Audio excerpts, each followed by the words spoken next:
Halo, selamat datang di review saham Indonesia.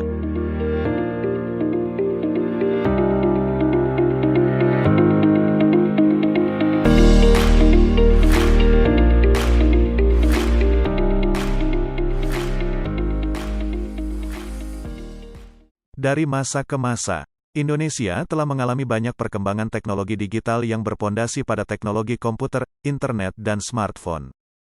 Bahkan teknologi digital kini sudah merambah hampir ke seluruh lini kehidupan mulai dari sistem pemerintahan, perbankan, kesehatan, hingga pendidikan.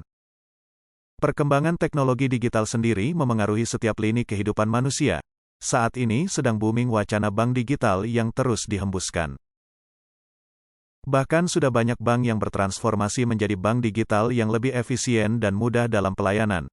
Namun tentunya masih ada beberapa kendala yang menghalangi perkembangan teknologi digital tersebut. Hal tersebut tidak serta-merta membuat langkah setiap bank yang ingin bertransformasi menjadi bank digital itu mudah. Beberapa bank sudah melakukan langkah-langkah untuk mewujudkan transformasi bank digital tersebut.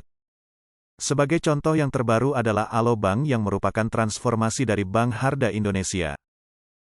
Pada bulan Februari tahun 2021, Otoritas Jasa Keuangan meluncurkan roadmap pengembangan perbankan Indonesia tahun 2020 sampai tahun 2025, RP2I, sebagai panduan dan rumusan arah perbankan ke depan yang selaras dengan dinamika perekonomian dan perbankan nasional. Dalam hal ini, Otoritas Jasa Keuangan pun memberikan syarat modal bank konversi akan dibagi dua. Minimal 3 triliun rupiah untuk bank yang berdiri sendiri dan minimal 1 triliun rupiah untuk bank yang merupakan bagian dari satu grup perbankan. Di tahun 2022 ini ada beberapa bank yang akan menggelar right issue guna mewujudkan langkah mereka agar dapat memenuhi syarat yang telah ditetapkan oleh Otoritas Jasa Keuangan tersebut. Selain mengejar tenggat pemenuhan modal inti minimum 3 triliun rupiah bagi bank kecil, aksi tambah modal juga dilakukan untuk memperluas ekspansi bisnis bank. Setidaknya ada 5 bank yang menyatakan siap untuk menggelar right issue di tahun 2022 ini. Lalu apa bank-bank tersebut? Yang pertama adalah PT Bank Negara Indonesia. Pemerintah melalui Menteri BUMN Bapak Erick Thohir menyampaikan bahwa di tahun 2022 ini akan ada 2 bank plat merah yang akan menggelar right issue di tahun 2022. Salah satunya adalah Bank Negara Indonesia. Menteri BUMN menyampaikan bahwa aksi korporasi ini atau yang disebut right issue Bank BNI akan menjadi bagian dari upaya memperkuat modal bank tersebut guna mendorong aktivitas ekspor Indonesia. Dikutip dari Keterbukaan Informasi Bursa Efek Indonesia, Corporate Secretary BNI Muharrom membenarkan hal tersebut dan menegaskan bahwa aksi rights issue masih dalam tahap persiapan. PT Bank Negara Indonesia Terbuka, BBNI, atau BNI menyiapkan rencana penambahan modal dengan hak memesan efek terlebih dahulu, HMETD, atau rights issue senilai 11,7 triliun rupiah. Aksi korporasi itu diharapkan terlaksana pada semester 1 2022. Dari rights issue 11,7 triliun rupiah tersebut, pemerintah mesti menyuntikkan dana 7 triliun rupiah dalam bentuk penyertaan modal negara, PMN, untuk mempertahankan kepemilikan saham di BNI sekitar 60%. Kalangan analis menilai, pemulihan kinerja operasional dan keuangan BNI sudah sesuai harapan yang ditunjukkan dari realisasi laporan keuangan pada kuartal 1 2021. Meski demikian, perseroan diperkirakan tetap mengeluarkan biaya pencadangan, provisi, yang besar tahun 2021. Analis BRI Danareksa Sekuritas Eka Safitri mengungkapkan, perbaikan tersebut terlihat dari peningkatan laba operasional sebelum provisi BNI menjadi 7,83 triliun rupiah pada kuartal 1 2021 dibandingkan kuartal 1 2020 yang sebesar 7,4 rupiah triliun dan kuartal 4 2020 yang senilai 7,72 triliun rupiah. Kedua, Bank Tabungan Negara. Kementerian BUMN menegaskan bahwa PT Bank Tabungan Negara akan disiapkan rights issue pada 2022. Aksi korporasi itu dilakukan dalam rangka memenuhi kebutuhan perumahan di Indonesia yang cukup mendesak terutama di tengah ancaman pandemi serta pemanasan global. Rencana tersebut dinilai vital dalam mendukung industri perumahan atau properti yang menjadi salah satu lokomotif ekonomi selama pandemi COVID-19. Selain itu, penambahan modal BTN juga dibutuhkan dalam mendukung program pembangunan 1 juta rumah dari pemerintah.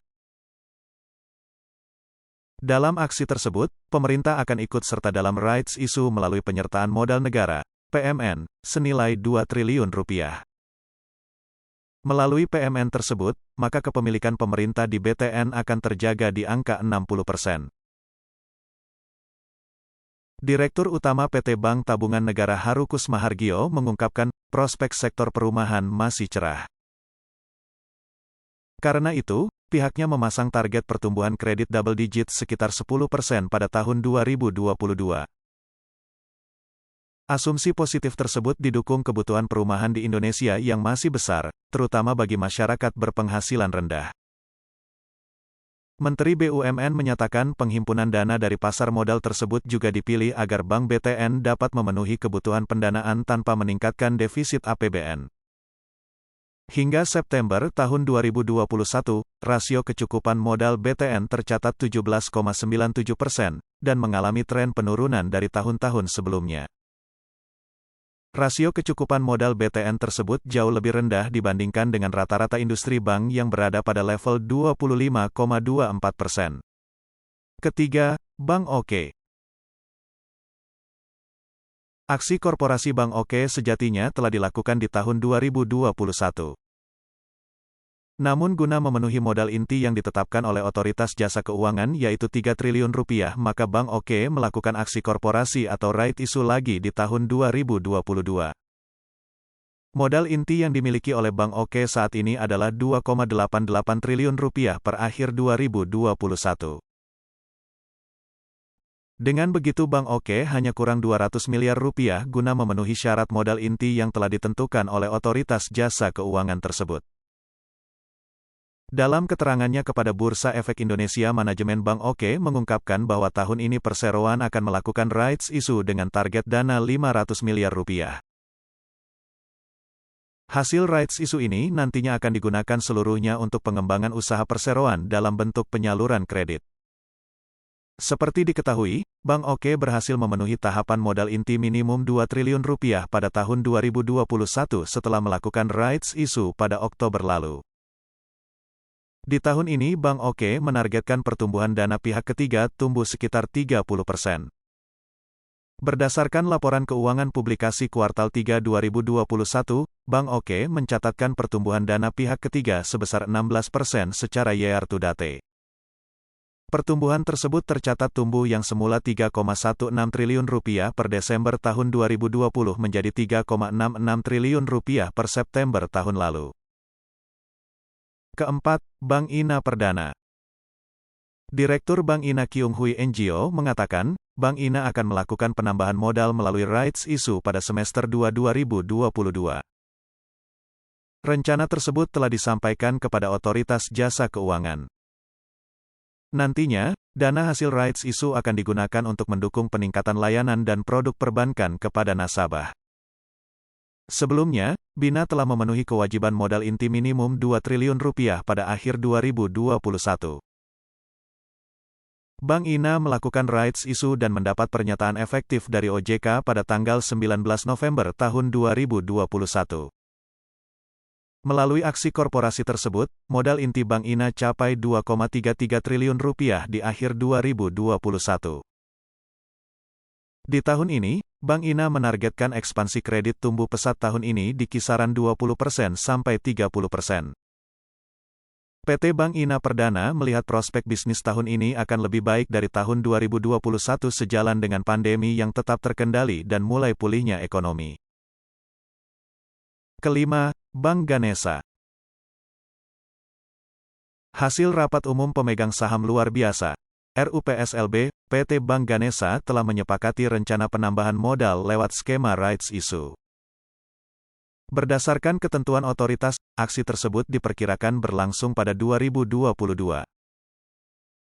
Pada rapat tersebut telah disepakati penerbitan saham baru melalui penambahan modal dengan hak memesan efek terlebih dahulu, PMHM ETD, sebanyak-banyaknya 5,5 miliar saham dengan nilai nominal Rp100 per saham.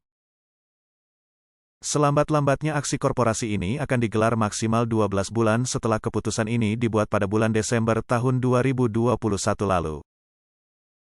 Jika menilik kinerja perseroan, hingga kuartal 3 2021, Bank Ganesha mengalami penurunan laba bersih tahun berjalan secara individual sebesar 54% atau menjadi Rp6,12 miliar. Adapun, strategi yang dilakukan perseroan untuk meningkatkan pendapatan dan laba, antara lain meningkatkan pertumbuhan portofolio kredit, penghimpunan dana melalui suku bunga yang wajar serta menjaga rasio current account saving account. Selain itu, perseroan akan meningkatkan fee-based income dan pengembangan produk dan layanan perbankan digital.